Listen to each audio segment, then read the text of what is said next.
Bonjour et bienvenue dans un nouvel épisode Live from the Heart pour vivre et contribuer depuis l'espace du cœur tous les jours un peu plus.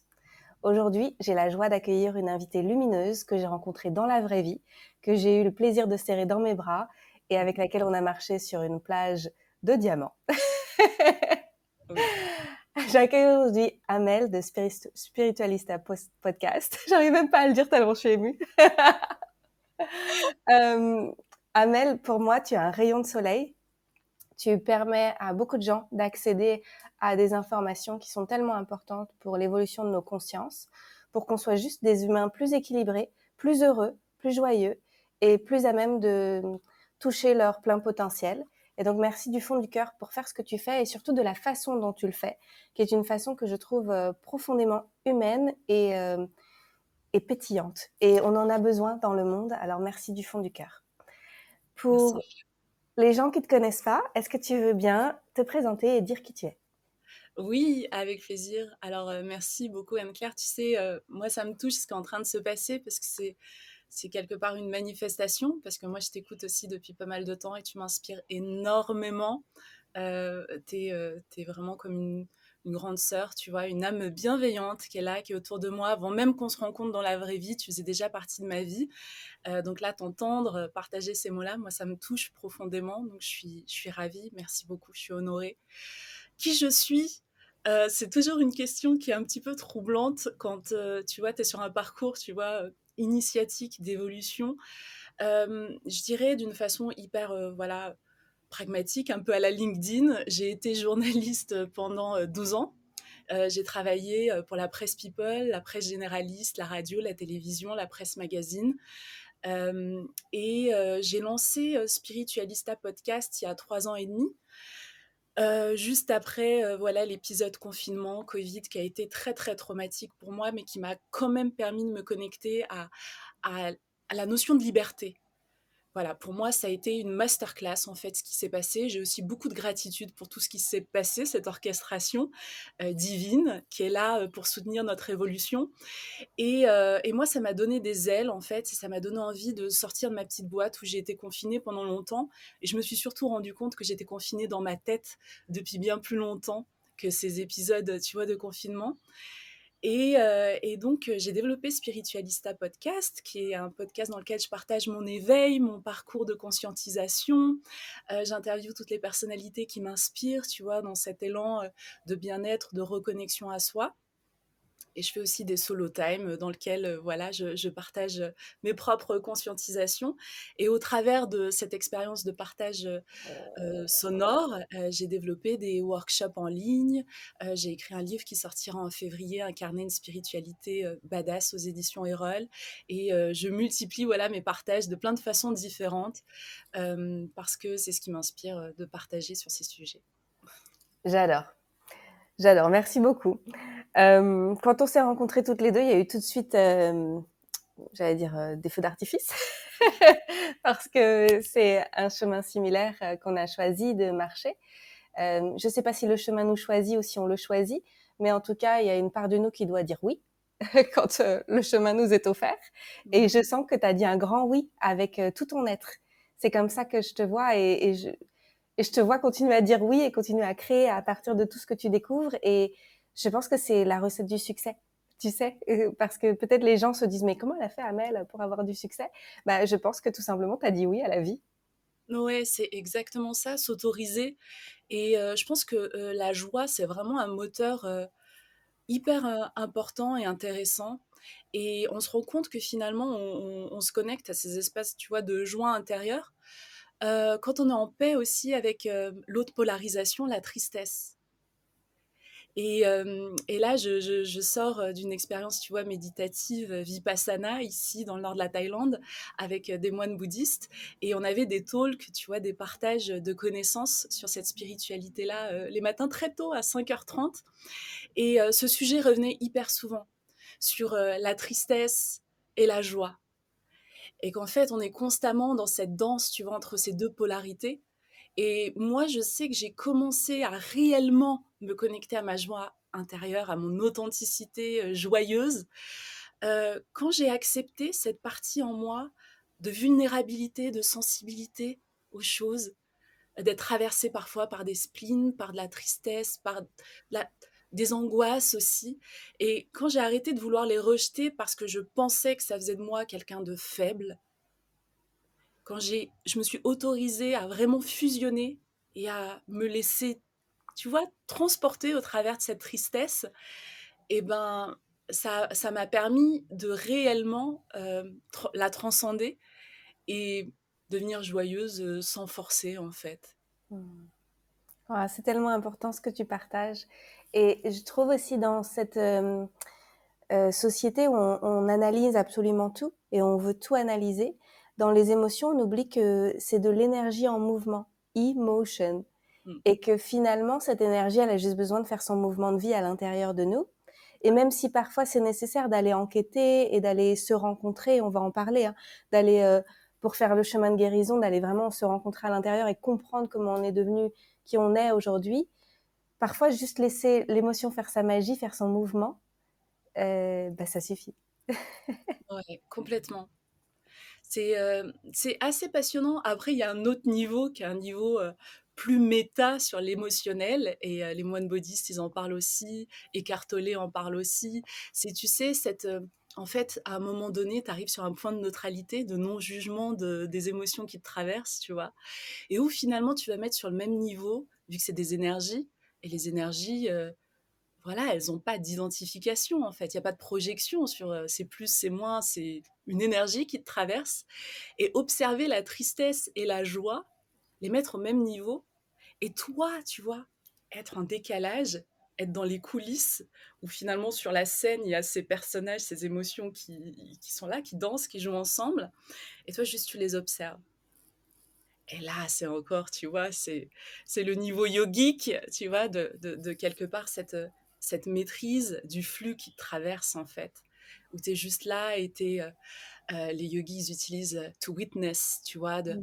d'observatrice extérieure à cette danse énergétique autour de toi, tu vois. Ouais. Et ça semble très paisible.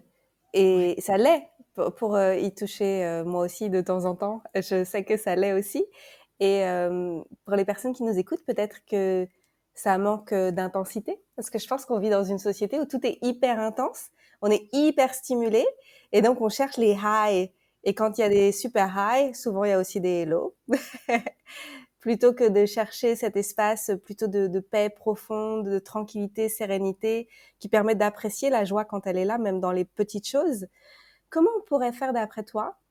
Et après, on va revenir sur ton expérience de Vipassana, qui est passionnante. Et comment on peut faire quand on est addict, tu sais, à l'émotionnel, à consommer en fait des émotions fortes, d'après Ouais. toi? Bah, alors ça, c'est vraiment, c'est le mal du siècle, en fait, et moi, je me suis rendu compte qu'en fait, on est programmé par défaut, pour être diverti, pour être stimulé, et moi, pendant très longtemps, c'était, par exemple, quand je sortais avec un homme, fallait qu'il soit divertissant, stimulant, fallait que je retrouve ça, en fait, fallait que ça soit, effervescent parce que sinon je m'ennuyais. Et en fait, cette notion de l'ennui, moi, ça a été très dur, hein, de faire Vipassana. Et j'ai craqué, en fait. Il m'a fallu retrouver des sources de divertissement pendant ma retraite, parce que sinon, j'allais partir, j'allais abandonner. C'était simple et j'étais très claire avec moi, et ça m'a permis de capter mes limites. C'est aussi hyper intéressant de voir où se trouvent nos limites, ce qu'on arrive à tolérer, ce qu'on arrive à faire ou pas, en fait. Et de lâcher le mental et de se dire juste là, bah, je peux pas aller plus loin là. Dans mon expérience. Ou alors, j'ai besoin d'un substitut. J'ai besoin de rallumer mon téléphone. Tu vas nous raconter après. Comme ça, j'ai tapoté sur ma veine. Du Wi-Fi, s'il vous plaît. Shoot! Et donc, et oui, notre mode par défaut, c'est la stimulation. C'est tac, tac, tac, tac, tac, tac, tac, tac, tac, tac. Parce qu'on a grandi dans une société hyper active, très young, très stimulante, et on est tombé dans le panneau. Et on le voit dans les séries, on le voit dans les news, on le voit dans les faits divers, c'est toujours les curseurs augmentent au fur et à mesure. Notre seuil de tolérance et notre sensibilité sont désactivés, mais en revanche, on veut toujours, toujours plus de divertissement et de sensations fortes Je et le de vois tellement. dans la musique. Tu Ouais, sais, moi, quand j'étais jeune, enfin, on a à peu près le même âge. Quand on était jeune, la musique, c'était Maria Carey, Gabriel. voilà, il y avait d'autres chansons, c'était plus léger, c'était plus love. Et maintenant, c'est hyper intense. Tout le monde est à poil, tout le monde. C'est comme si on avait été désensibilisé de plein de choses et qu'il fallait que ça aille beaucoup plus loin. C'est un super exemple. Et ça marche aussi dans la mode, ça marche dans euh, la façon dont on s'exprime, tu vois, dont on parle. En fait, il y a une saturation vers le haut, les activités physiques. Là, on arrive vers sur du crossfit, des trucs limite militaires, tu vois, des trucs. Alors qu'avant, voilà, c'était de la souplesse, c'était, tu vois, des choses beaucoup plus yin. Tous les curseurs, sur tous les pans de notre société, regarde l'alimentation, les goûts saturés, tu vois, tac, tac, tac, tac.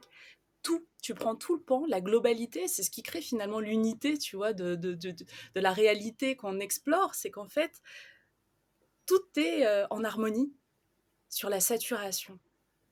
Et nous, on est là au centre et on se rend compte que tout ce qui est saturé nous décentre en fait. On n'est plus, tu sais, c'est ce symbole du point au milieu du cercle. Et finalement, quand tu es situé sur le point, tu es centré, tu es à l'intérieur de toi. Et tu es équilibré, et tu es puissante, et tu es forte. Et dans ce centre-là, tu peux, tu sais, monter à l'intérieur de toi. Si tu es décentré, tu vois que le chemin, il est plus grand et il n'est pas aligné. Tu n'es pas depuis le centre, tu vois. Et cette notion-là, elle est hyper importante de revenir au centre. Et tu te rends compte que quand tu reviens au centre, c'est du minimalisme. C'est pur, c'est simple, c'est clair, c'est une note. C'est aussi le fameux Om, tu vois, tout simple qui te réaligne. Ce-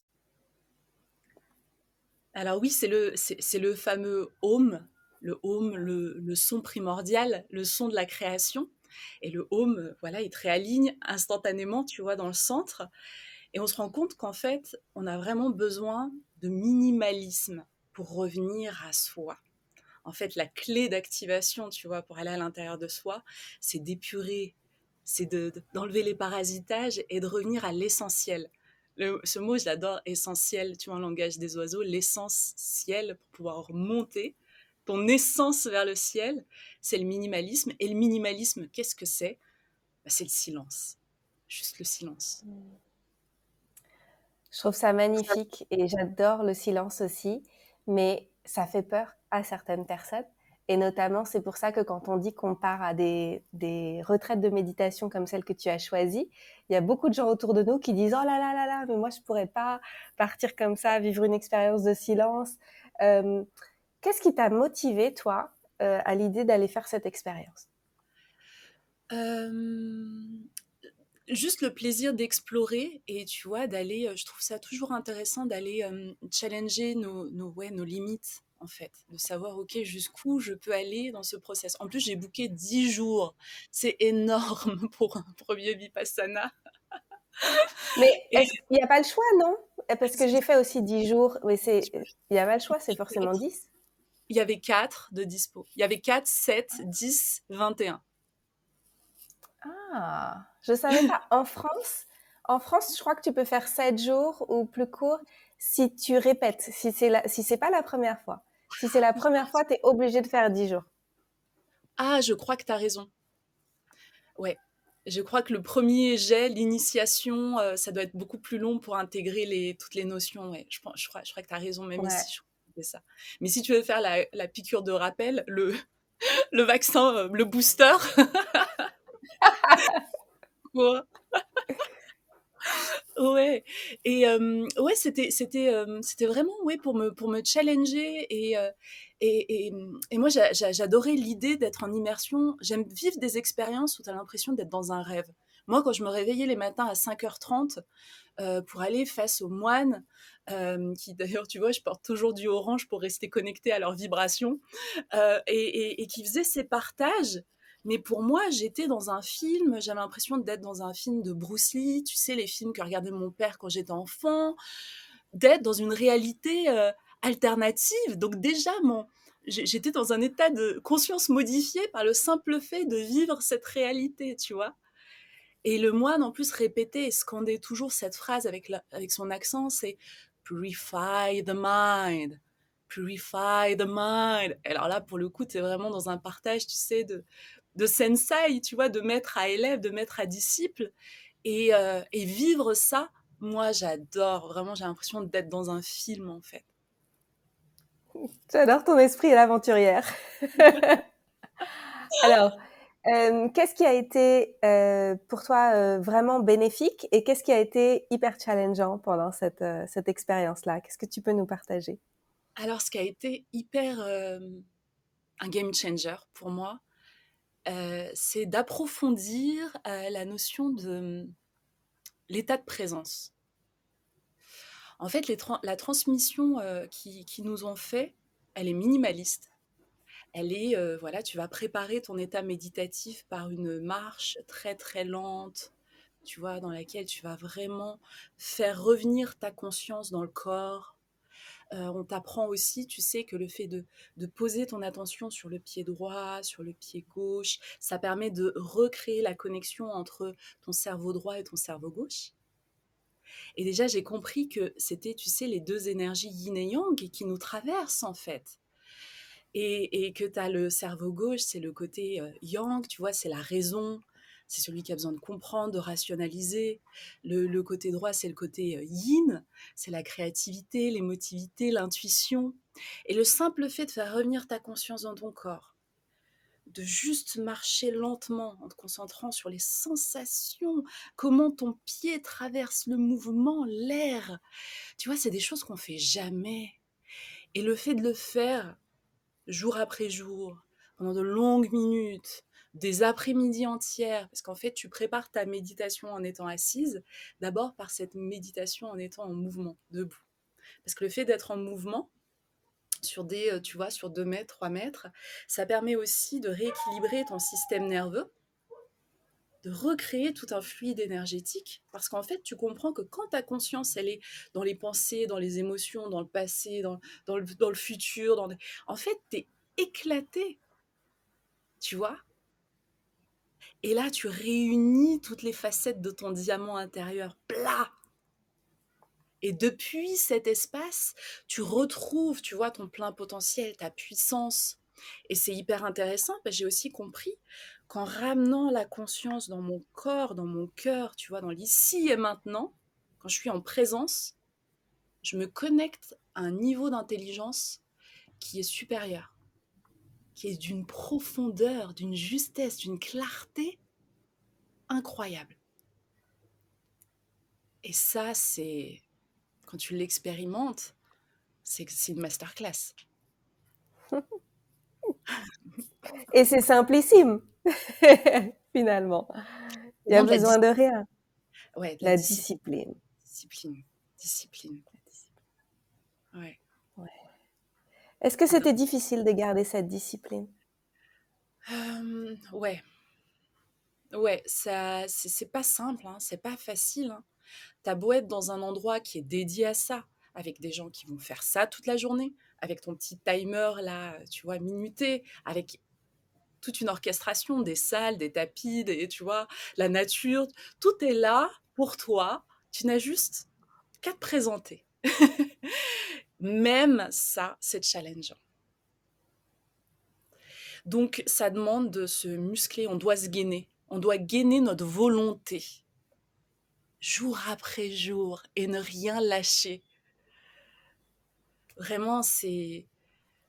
Toi-même, tu sais, t'en fais l'expérience tous les jours et toute ta création, tout ce que tu arrives à manifester dans le monde de densité, ça vient de cette discipline. Un Cristiano Ronaldo, tu sais, souvent les gens parlent du salaire des joueurs de football, mais c'est hyper justifié. Le frérot, depuis qu'il a 4 ans, il fait ça tous les jours. C'est sa religion. Quand il tape dans un ballon, il prie tous les jours. Bah oui, forcément. En plus, il apporte de la joie, du bonheur à des stades entiers, des millions de personnes dans le monde entier, des enfants de 3 ans qui ont des t-shirts et qui sont trop contents. Ça, tu vois, énergétiquement, c'est équilibré, tout est juste en fait. Ah, c'est beau cette vision. Merci, ça fait du bien. Ouais. Euh, Est-ce qu'il y a des moments où tu as pensé à flancher ou tu as flanché pendant Oui, bah cette oui. expérience? Donc, peut-être pour les gens qui connaissent pas Vipassana, c'est 10 jours de silence, mais c'est vraiment 10 jours. C'est-à-dire que tu arrives le jour 0, tu pars le jour 11. Donc, c'est 10 jours où vraiment complètement tu es dédié à des pratiques méditatives, où il y a des enseignements, où tu as juste le temps, en fait, tu as plein de temps pour refléter sur toi-même, sur ta vie, sur tes vides existentielles, tes stress, les histoires que tu te racontes dans ta tête. Non. Et il y Oh, en les a. journées sont longues. Ah, les journées sont très très longues. Waouh. Ouais, j'ai flanché, bien comme il faut. Et je l'assume à 100%. Euh, Au bout du troisième jour, je commençais sévèrement à m'ennuyer. J'avais beau faire des séances, méditer. Je recevais des choses incroyables. Moi, c'est fou. J'ai compris, en fait. En fait, j'ai compris qui j'étais pendant ce. Je pense que j'ai des facilités à me connecter à des états de conscience modifiés, à recevoir de l'information. Et que ça m'a rendu. Tu sais, je suis à la fois la surdouée et le cancre. En même temps, un paradoxe incroyable, tu vois. Et là, je l'ai vraiment capté. Parce que le degré d'intensité et de profondeur de mes méditations et des downloads, parce que tu reçois des infos, enfin, c'est incroyable, c'est d'une clarté divine. Je pleurais souvent, il y avait des fins de méditation où j'étais en larmes et où je restais comme ça pendant de longues minutes juste à dire merci, juste à dire merci pour le moment, merci pour l'accès à ces enseignements. Et en parallèle, ben, le troisième jour, je m'ennuyais tellement, il y avait beaucoup de chiens dans la montagne, la forêt où j'étais. Certains avaient des colliers et d'autres pas. Et j'avais Agoun, un maître yogi que j'ai rencontré à Ubud, à Bali, qui m'avait dit un truc un matin où on faisait des transmissions yogi, qui m'avait dit: tu verras, Amel, ta pratique de la méditation, des mudras le matin, des respirations, va te connecter à un champ énergétique tellement clair, pur, que les oiseaux, les animaux viendront et seront hyper apaisés à ton contact. Et moi, je sortais d'une méditation qui avait duré bien 2h30, et il y a un chien qui passe, et je me dis, je suis une bulle de soleil, une lumière, je vais jouer avec cet animal qui va m'occuper quelques minutes, et je le caresse, et il me mord. Ah, Il me mord la main, et, et j'ai la main en sang, et je suis là, mais j'ai potentiellement la rage, en fait, parce que ce chien n'a pas de collier, et je me mets à pleurer, en fait. oh. Et je suis comme ça et je suis seule et je me dis mais je m'ennuie, c'est si long, il me reste encore beaucoup trop de jours et la nourriture me réconforte pas et c'est dur là ce que je m'inflige en fait.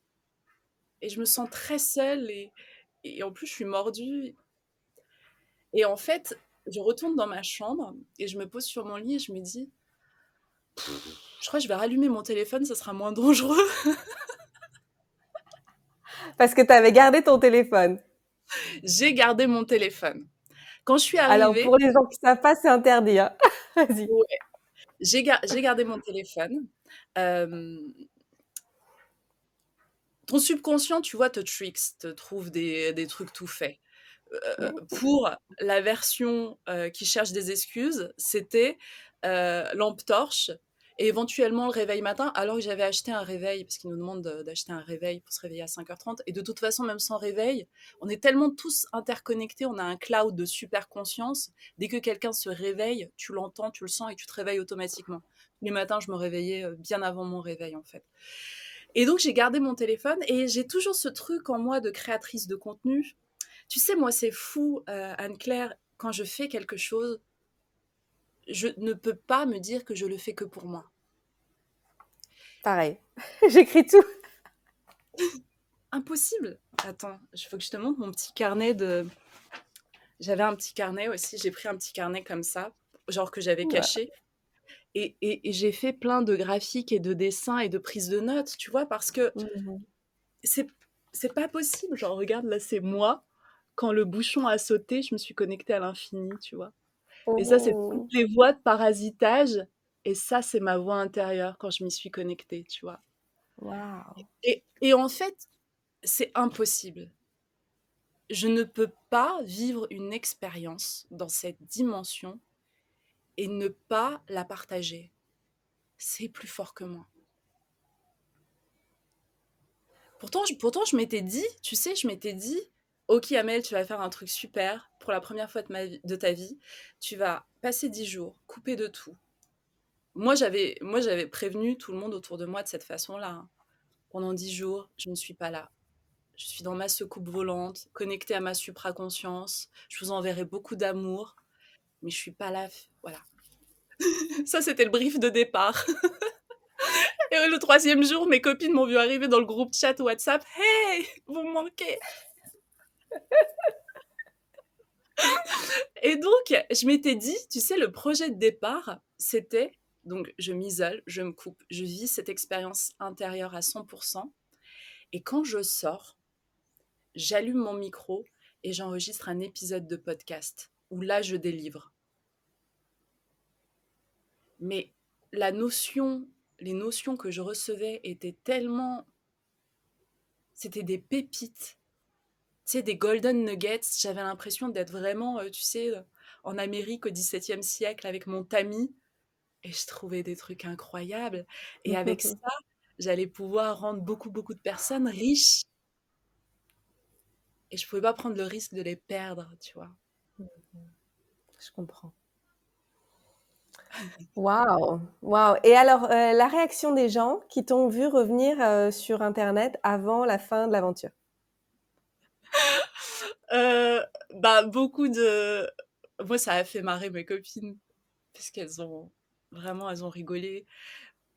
Parce qu'elles me connaissent et qu'elles m'ont juste demandé comment ça se passe pour toi, mais comment tu le vis, et je leur ai expliqué, elles me disaient, mais pars en fait, pourquoi tu restes? Et je disais, non, non, non, je m'engage quand même, je suis engagée, je reste tous les jours et je vais vivre ça parce que c'est magnifique, j'ai beaucoup de gratitude, tu vois, pour vivre, enfin le fait de vivre cette expérience. Moi, j'adore, tu vois, donc non, je reste. C'est vrai que c'est dur, mais en même temps, je vis des expériences méditatives qui sont magnifiques.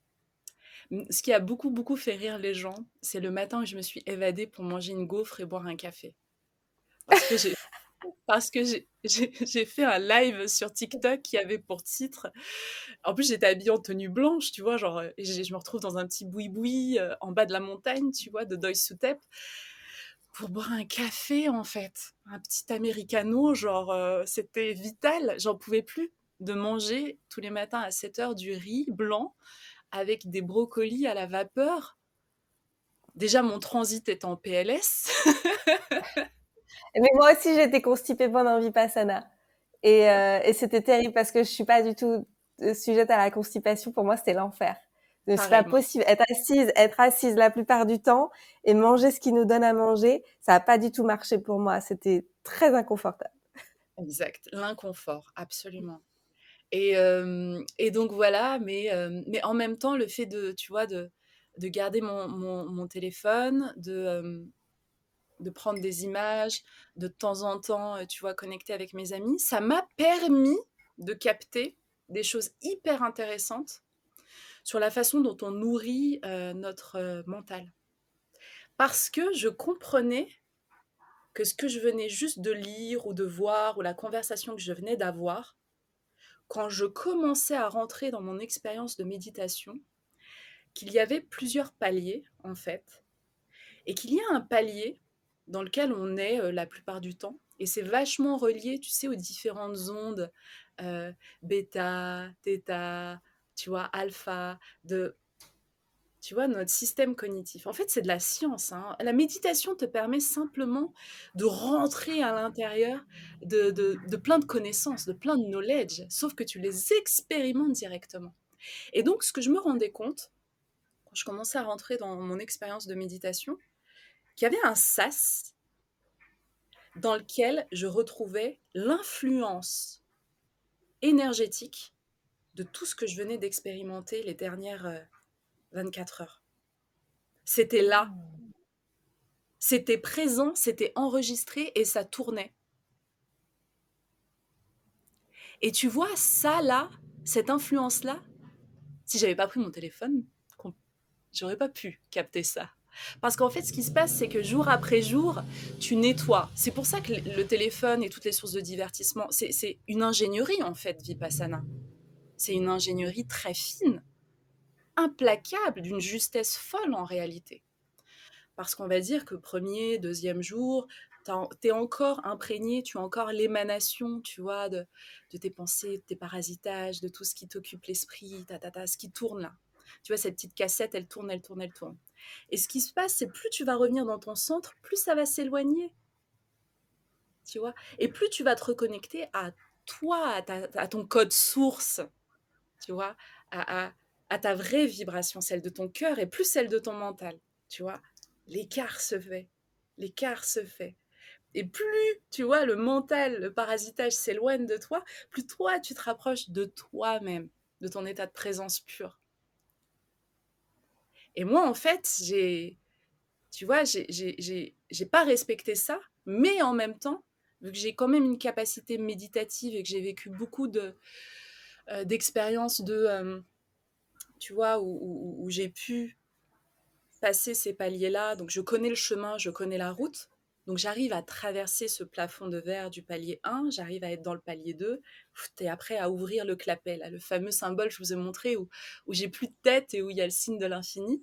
Ça me fait penser à un livre, un best-seller, c'est L'homme sans tête, c'est exactement ça en fait, qu'il explique cette expérience où finalement ta tête, ton mental, c'est un peu comme le bouchon d'une bouteille de champagne, et quand tu le fais sauter, tu te connectes à tellement plus grand, tellement plus beau, c'est une belle chose, quoi. Ah, c'est magnifique. Et finalement, tu vois, quand tu parles de tout ça, je me dis, mais on est dans des quêtes folles dans nos vies, tu sais, à essayer d'avoir des choses, avoir un compagnon, une compagne, avoir une entreprise qui fonctionne, avoir ci, avoir ça. Et en fait, on oublie d'être dans l'être.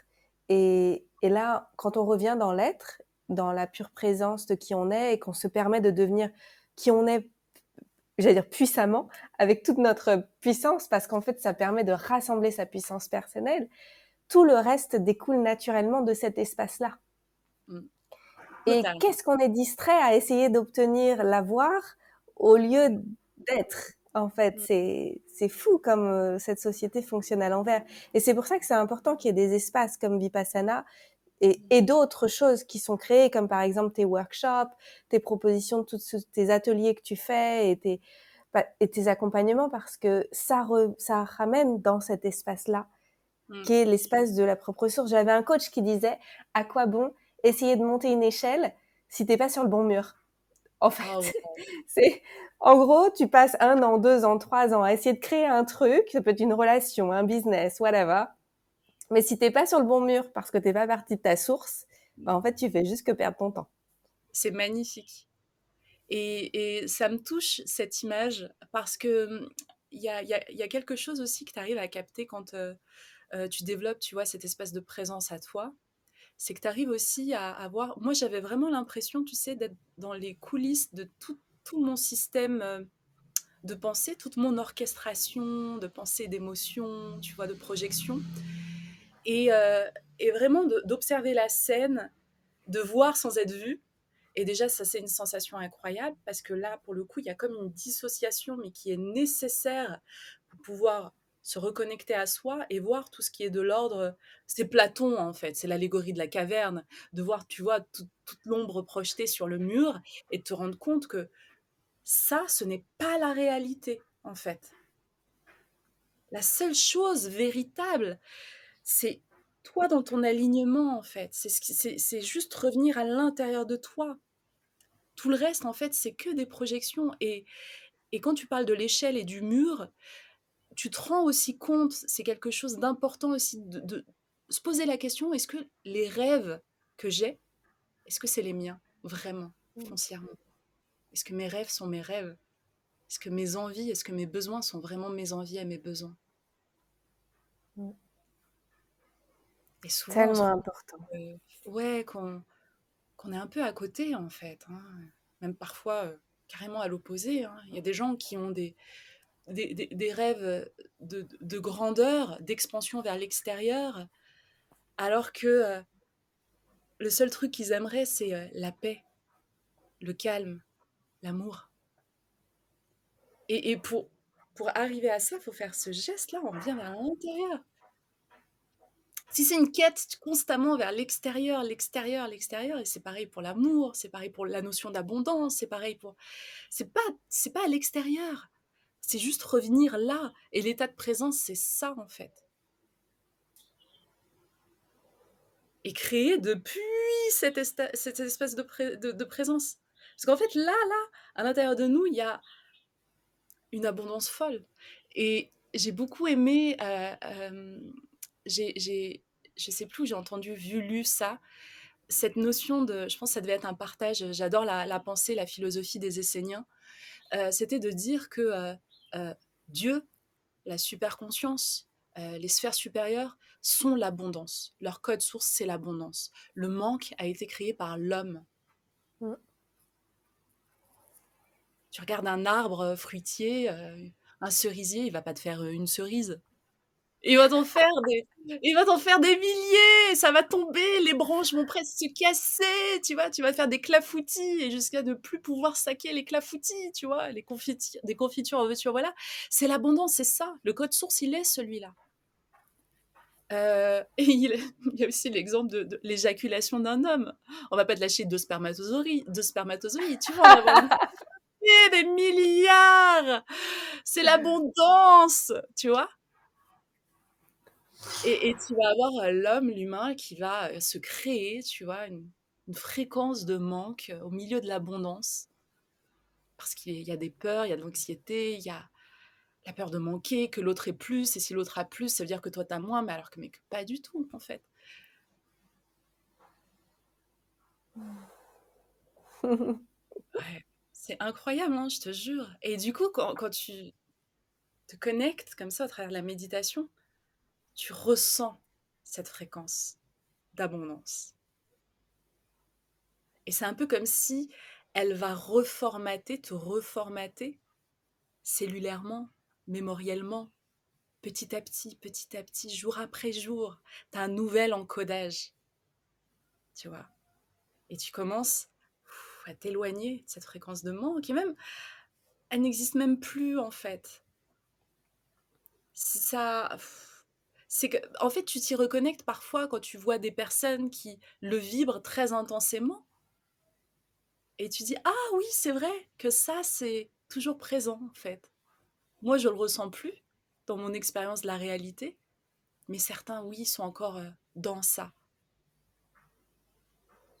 Et c'est pour ça que j'ai fait un live hier sur Instagram où je disais, en 2024, si tu médites pas, si tu n'as pas une discipline méditative, c'est que tu as abdiqué de la vie, c'est que tu as abandonné, c'est que tu as déposé les armes, en fait. Et quand même, c'est important de signaler que la méditation, c'est pas juste forcément assis sur un coussin. On peut aussi méditer au contact de la nature. On peut méditer, avoir des pratiques tantriques seul et avec un partenaire. On peut avoir plein de façons de toucher au divin et de rejoindre la source. Et Complètement. c'est pas forcément austère. Ouais. Bah, l'état de présence, c'est un triptyque, en fait. Tu as l'état de présence à toi-même, juste te poser la question dans quel état je suis, qu'est-ce que je ressens, de quoi j'ai besoin. Tu vois, tu commences par toi, c'est toi le centre. Ensuite, le deuxième niveau, c'est l'état de présence à l'autre. Quand je suis avec l'autre, est-ce que je l'écoute sans filtre, sans projection? Est-ce que je me connecte à sa vibration ou j'essaye d'imposer la mienne? Est-ce que j'essaye de trouver une solution à sa problématique alors qu'il m'a même pas sollicité? Est-ce que je suis happée par mon mental? Est-ce que, tu vois, c'est l'état de présence à l'autre. Et le troisième niveau, c'est l'état de présence à son environnement. Dans l'endroit où je suis, comment je me sens? Est-ce qu'il y a trop de bruit? Est-ce que je suis dans l'inconfort? Est-ce que j'ai besoin de m'en aller? Est-ce que j'ai besoin de changer des choses, des meubles? Est-ce que j'ai besoin de plus de lumière? Tu vois, toi, par exemple, dans l'espace que tu as créé, je le sais parce que je suis venue enregistrer mon épisode de Spiritualista chez toi, à Bali, on voit qu'il y a eu cet état de présence à toi, à l'autre et à ton environnement. Tu as designé, tu as réfléchi. chaque chose. Tu vis dans ta manifestation, dans ta réalisation, ce qui te permet d'être bien et de nourrir à chaque instant cet état de présence. Parce qu'en fait, au départ, c'est un peu la loi de Pareto, notre état de présence, de conscience dans une journée, c'est petit, c'est peut-être 20%. 20% du temps, peut-être qu'on est consciente de ce qui se passe. Et plus tu pratiques, et plus tu mets en place des choses, et plus tu t'engages dans cette discipline, tu vas passer de 20 à 80%. Et tu parlais de la méditation, finalement, ta vie devient une méditation active, où tu es en Mmh. présence et en conscience. Oui, merci de le signaler parce que moi j'ai fait Vipassana en 2014, donc ça fait déjà 9 ans. Et à l'époque, je vivais à Paris et je ressentais beaucoup le besoin de méditer tous les jours sur mon coussin, tout ça. Et vraiment, il y avait ce côté, j'ai besoin de le faire, sinon je suis au bout de ma vie, quoi. J'ai besoin de retourner à la source parce que sinon c'est trop difficile. Et, euh, et je me rends compte qu'avec le temps, avec les choix que j'ai faits, avec l'intégration de cet état de présence, j'ai moins besoin de m'asseoir sur un coussin pour méditer parce qu'en fait, il y a de plus en plus d'états de présence au quotidien dans ma vie. Et donc, c'est plus naturel, en fait. C'est Oui. juste, c'est. C'est it is what it is. Mm, Et si j'ai un conseil à donner, un conseil très pratique pour justement passer de 20% à 80% d'une façon naturelle et organique, c'est juste de se créer des espaces de présence. Il y a des actions qu'on fait plusieurs fois dans la même journée. Se laver les mains, par exemple. Moi, je sais que j'utilise le fait de me laver les mains vraiment comme un moment de méditation, de connexion, de présence. Pourquoi? Parce qu'il y a mes mains et il y a l'eau. Et pour moi, c'est deux choses très importantes. Je pars du principe que mes mains, avec mes doigts, c'est les antennes de mon cœur. Tu vois, nos bras sont dans la continuité de notre cœur. Et au bout, on a nos mains. Et là, on a des mini-cœurs, là. Quand on serre la main d'un enfant, d'un amoureux, on est cœur contre cœur. Tu vois, c'est hyper puissant. Et donc, vu que l'eau va passer sur mes mains, l'eau est claire, et donc j'envoie l'intention que mon cœur soit purifié, soit nettoyé, soit aussi clair que cette eau. Et donc, à chaque moment, même quand tu fais la vaisselle, dès qu'il y a tes mains et l'eau, tu peux créer un espace de présence. J'utilise aussi des espaces de présence quand je dois monter ou descendre des escaliers. Alors quand je les monte, je ramène ma conscience dans mon corps, dans mon cœur, et je me dis, je suis en train de gravir les marches vers la paix, l'amour et mon illumination.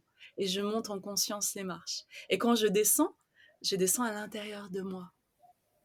Je descends à l'intérieur de moi profondément. mm, Et donc j'utilise, chaque fois que je me lave les mains, je monte ou je descends les escaliers, comme des espaces de présence. Et chacun peut utiliser les siens. Merci. J'ai des escaliers à la maison. Je fais beaucoup de pas par jour avec ces escaliers. Maintenant, je vais y penser à chaque fois. Avec mon Bah, tapis, tu sais, devant devant les escaliers. Heart oui, knows. ouais. Le cœur sait. Ouais, hyper bien. J'adore. Merci. Il y a quelque chose auquel je pensais pendant que tu parlais, c'est euh, la nature de notre contribution, la tienne et la mienne, où on s'est mis au service de la vie, au service du vivant, et où je trouve qu'aujourd'hui c'est plus facile aussi de cultiver un état de présence au quotidien parce que tout ce que je fais, mais aussi tout ce que tu fais, tout ce que les gens comme nous ont choisi de faire au quotidien comme tâche, c'est en lien avec notre essence profonde. Et donc c'est plus facile aussi de garder cet alignement et cette connexion à la vie et à tout ce qui est quand on passe pas 8 heures par jour à Mm. donner son temps à une entreprise qui nous pompe l'air. Soyons clairs. Donc, on a aussi ça à reconnaître qu'on a fait des choix qui permettent de cultiver cet état de présence davantage que quand on est encore salarié, je trouve. Ouais. Oui, c'est vrai, tu as complètement raison, Anne-Claire, mais je pense que sur ta trajectoire et la mienne, les choses se sont faites naturellement, progressivement, comme une respiration. Et, euh, et justement, la respiration, j'en ai pas parlé encore, dans cette notion de se recentrer, revenir à l'intérieur de soi et cultiver cet état de présence. Vipassana te fait beaucoup travailler sur la respiration, tu vois. Juste poser tes mains sur ton ventre, le voir se gonfler, descendre. La respiration, c'est quelque chose d'hyper puissant. C'est un portail extraordinaire, c'est une clé d'activation vers soi-même. Il y a tout ce qui se passe avec le breathwork, voilà, la respiration holotropique, qui est vraiment une technique qui permet de se connecter à un état de conscience modifié simplement en utilisant le flux de la respiration. C'est très très puissant. En fait, la respiration, tu la retrouves dans plein de pratiques mystiques. Les soufis l'utilisent pour entrer dans des états de transe. Dans le Qigong aussi, la respiration est omniprésente. Quand on récite des mantras ou qu'on récite des prières, en fait, c'est un travail, c'est une ingénierie sur le souffle, au-delà des mots. En fait, il y a une rythmique, il y a une mécanique. La respiration, c'est vraiment la pierre angulaire de l'état méditatif. Et ce qui est intéressant, tu sais, dans la transmission des moines bouddhistes,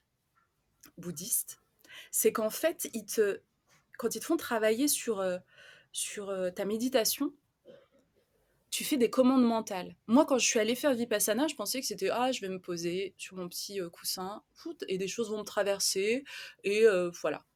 Mais pas du tout. C'est une méditation active dans laquelle t'envoies des commandes à ton mental. Et c'est ça qui est trop puissant. Parce qu'en fait, tu as un écran 1 où tu envoies les commandes mentales. Donc, tu es là et tu tiens les rênes de ton cheval fou, là, qui galopait de partout.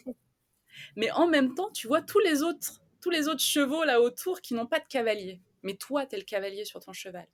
Et t'envoies des commandes mentales. Et les premières commandes mentales sont justement celles de rise, fall, rise, fall. Et c'est inspire, expire, inspire, expire. Et c'est pas j'inspire, j'expire. Il n'y a pas de je, il n'y a pas d'identification. On est dans l'action brute, dans la commande crue, en fait, au mental. Et ça, quand j'ai compris ça, je me suis dit, pétard, mais ils sont super forts, en fait. C'est extraordinaire. En fait, tu reprends les rênes de tes commandes mentales, parce qu'ensuite, tu as aussi de la visualisation, tu as des points, tu dois envoyer la bulle d'énergie sur certains endroits de ton corps. Et en fait, tu réincorpores ta conscience dans ton corps, et tu te rends compte à ce moment-là que depuis toujours, elle est hors de ton corps. Cette conversation, elle est particulièrement importante, je trouve, pour les personnes qui ont de l'anxiété et qui ont, tu sais, des états, je me connecte à ça, j'ai vécu longtemps avec l'anxiété, des crises d'angoisse, des crises de panique, tu sais, l'impression de perdre pied. Et quand je t'entends, je me dis, waouh, c'est un ancrage.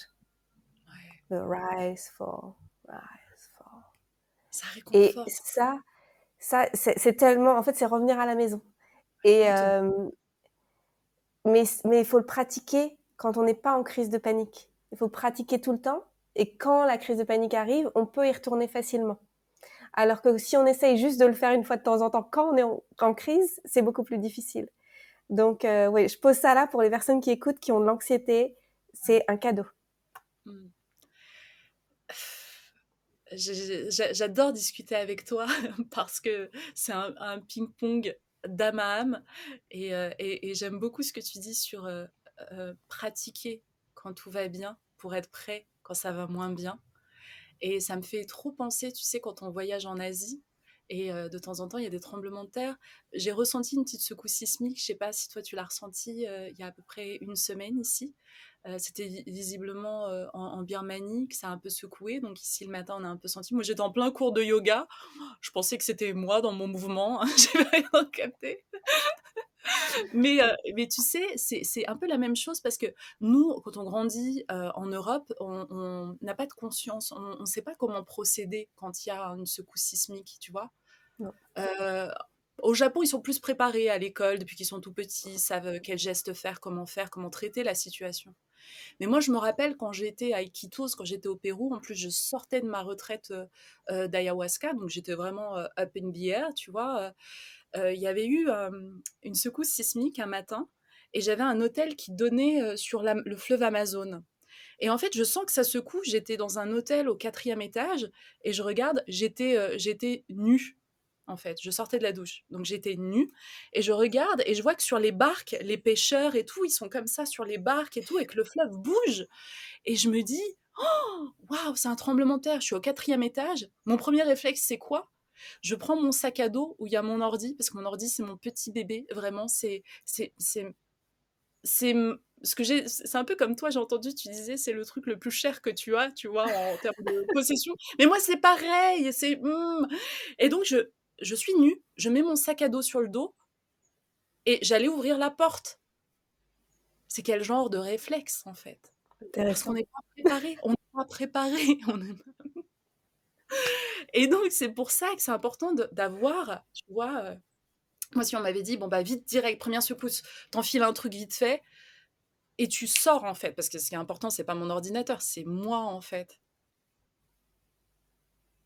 Donc, c'est pour ça que tu vois, avoir un petit mode opératoire, genre, OK, si il arrive ça, si jamais je me sens submergée émotionnellement, si je sens qu'il y a un stress, une angoisse qui monte, si je suis dans une situation où la respiration, elle est importante pour ça, parce elle nous permet de décoder. Si ton souffle est lent et ample, tu atteins des niveaux de décontraction, de relaxation, tu vois, et ta bulle énergétique, elle est amplifiée. Ton aura grandit, tu vois. Mais si tu as peur, tu vois, ça devient très court, très haché, c'est directement synchronisé avec tes pulsations cardiaques, tu es en état de panique. Donc Mmh. écouter son souffle, écouter sa respiration, ça nous apporte vraiment beaucoup d'informations sur, on parlait de l'état de présence aux autres, à soi et à son environnement. Quand tu as un doute, quand tu veux savoir si ton système nerveux il est OK avec ce qui se passe, juste pose ton attention sur ta respiration et tu le sauras. Mmh. Et est-ce que ça peut aider aussi à faire la différence entre, en même temps la question est dans la réponse est dans la question, à faire la différence entre ce qui vient de l'intuition, ce qui est bon pour moi et ce qui est pas bon pour moi, et ce qui vient d'un espace de peur? Et tu vois? Parce que souvent on sait pas. Est-ce qu'on peut se dire: «Ça, c'est pas bon pour moi», ou est-ce que c'est parce que juste j'en ai peur et que je connais pas et que c'est pas familier? Ou est-ce qu'au contraire je pense à des femmes qui pourraient tomber amoureuses de quelqu'un, par exemple, et qu'en fait, se disent: «Oui, c'est l'homme de ma vie», mais qu'en fait, c'est juste parce que c'est familier, justement, qu'il y a quelque chose là qui vibre, mais qu'en fait, c'est pas du tout la bonne personne pour nous. Cet espace, ça peut nous aider à faire la différence entre intuition et pas intuition? Mais ouais, complètement. Cette question d'intuition, elle est primordiale. Elle est hyper importante. Tu as vu dans le petit schéma, à un moment donné, il y a plein d'ondes comme ça, il y a plein de voix à l'intérieur de moi, et il y en a une qui est en gras, et c'est ma voix intérieure, c'est mon intuition. Et pendant une méditation, du coup, je me suis connectée et j'ai entendu, elle me parler clairement. Et du coup, je médite et télépathiquement, je lui demande, oui, mais comment je vais te reconnaître, moi? Comment je sais que c'est toi? Comment je sais que c'est toi, la bonne voix? Mmh. Et elle m'a dit, tu pourras me reconnaître parce qu'il ne restera que moi quand tu auras calmé toutes les autres. Mmh. Et en fait, cette fréquence, tu sais, de toutes les voix là, de tous les parasitages du mental, et elle, c'est la seule, l'unique. Et celle-ci, elle te chuchote en fait. Et toutes les autres, elles sont cassantes, elles jugent. C'est pas assez bien, mais pour qui tu te prends, mais non, non, non, non. Tu vois, ça, c'est les fantômes. Tu vois, là, ce qui, c'est les parasitages du mental, les saboteurs intérieurs, c'est tout ça. Et la voix de ton Mmh. intuition, elle n'a pas besoin de pousser la voix, elle est non jugeante, elle est dans l'ouverture, dans l'expansion, toujours. Elle va jamais t'apporter une réponse binaire. Elle va te laisser le choix, elle va te laisser libre de faire les choses. Et c'est comme ça que tu la reconnais. Et justement, tu as complètement raison, Anne-Claire, le fait de travailler, de purifier le mental, cette espèce de chaos intérieur, ce fourmillement, cette ébullition, de retrouver cette eau calme. Il y avait Agun, mon maître yogi, il disait, si tu es en train d'essayer de voir le fond marin d'un océan agité, tu ne verras rien du tout. Tu dois attendre que l'eau soit calme. Et là, tu pourras voir les poissons tropicaux, les coraux et la magie qu'il y a à l'intérieur. attendre que l'eau soit calme. Et les états méditatifs te permettent ça. Merci pour tous tes partages. Pour les gens qui n'ont pas commencé, ça donne envie, j'imagine. Par où commencer si c'est le début? Genre le premier petit pas. Le premier petit pas, c'est déjà d'être tendre avec soi-même, parce qu'on vient d'espaces qui sont tellement loin, tellement loin, tellement loin de ce calme, ce silence et de cette reconnexion à soi. Et c'est vraiment les baby steps. On y va petit à petit. C'est une course de fond, c'est une pratique, c'est une discipline intérieure qui va nous accompagner jusqu'à notre dernier souffle. Notre dernier souffle, ça sera même fait d'une façon méditative, tu vois. Donc, on va commencer à intégrer des choses 5 minutes.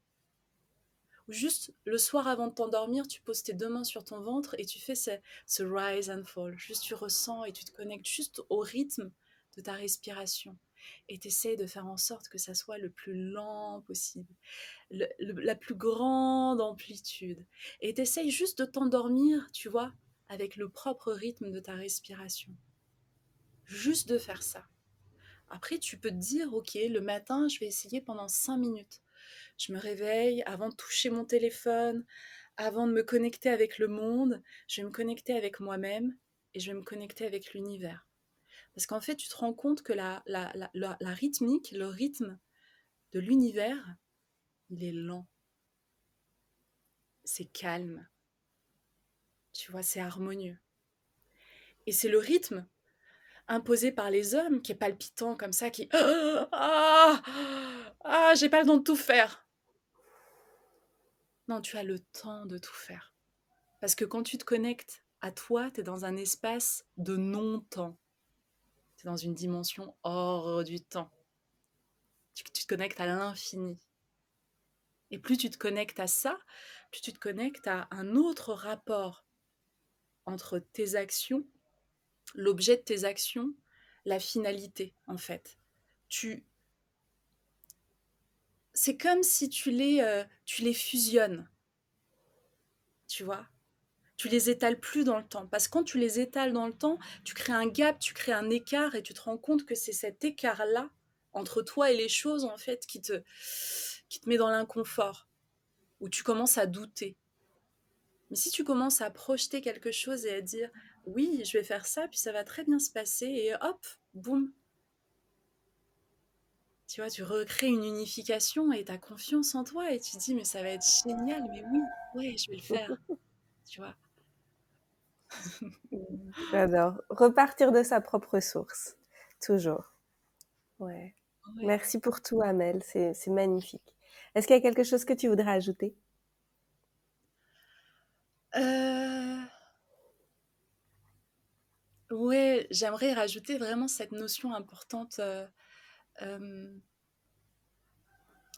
de vivre, de créer, même dans nos interactions en fait, avec qui que ce soit. Je sais que moi, ma vie, elle est plutôt confortable parce que j'ai pas la responsabilité, par exemple, d'enfants, d'éduquer des enfants, des choses comme ça. Et ça aussi, c'est pour beaucoup, beaucoup de femmes, beaucoup de parents, beaucoup d'hommes, un enjeu en fait de transmission. Et ça peut être très stressant parce que c'est des énergies virevoltantes et que ça demande une grosse sollicitation.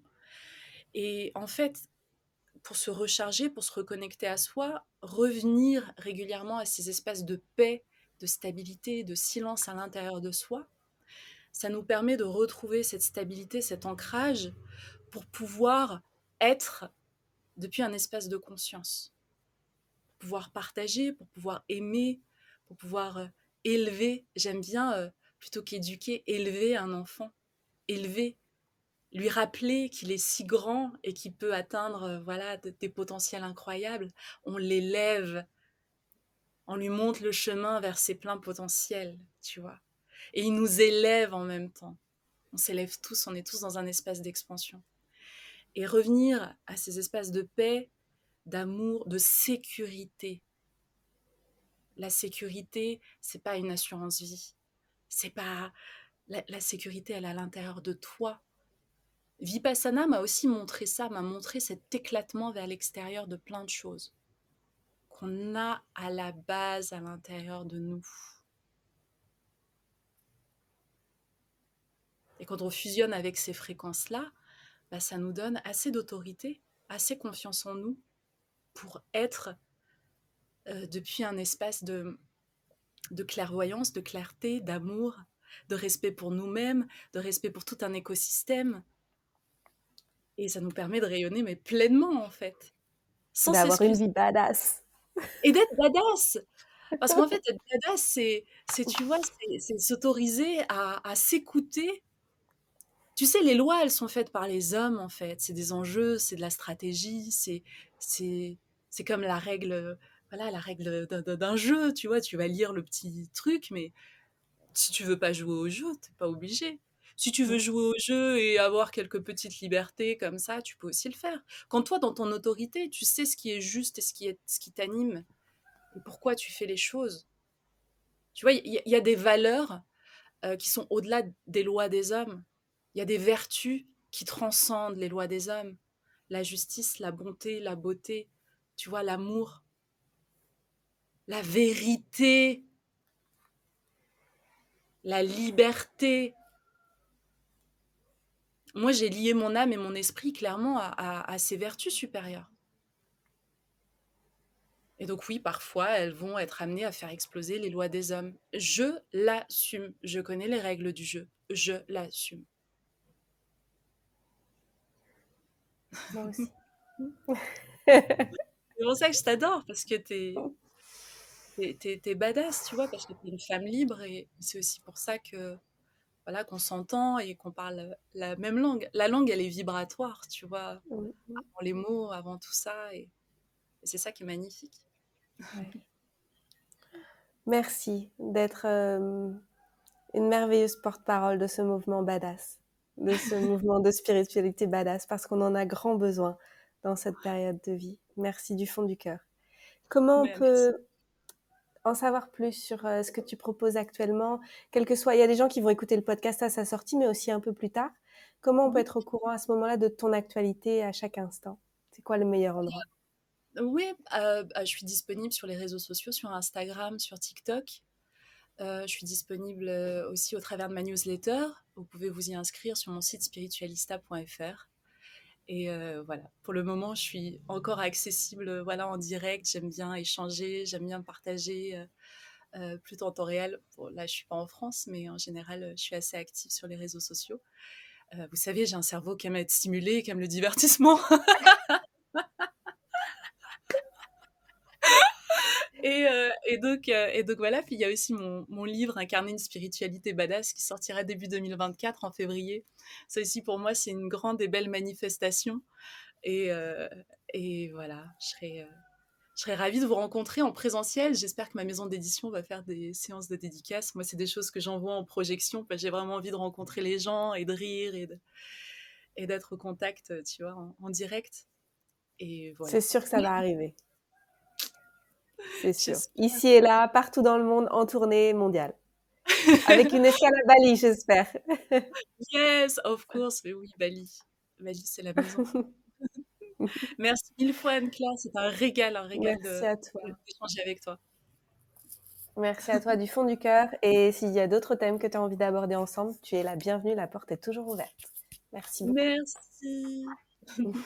Merci Merci aussi à tout le monde toutes et à pour tous. votre écoute. Tu sais, c'est toujours particulier les podcasts parce qu'il y a le temps de l'enregistrement et il y a le multitemps fractal de toutes les écoutes, tu sais. Et, euh, et donc, coucou à toi de l'autre côté de tes écouteurs. Merci pour ton écoute. On est toujours connectés au-delà du temps et de l'espace. Et merci beaucoup pour votre écoute de cet épisode. Si vous avez apprécié, n'hésitez pas à le partager autour de vous, auprès de vos amis et de vos communautés.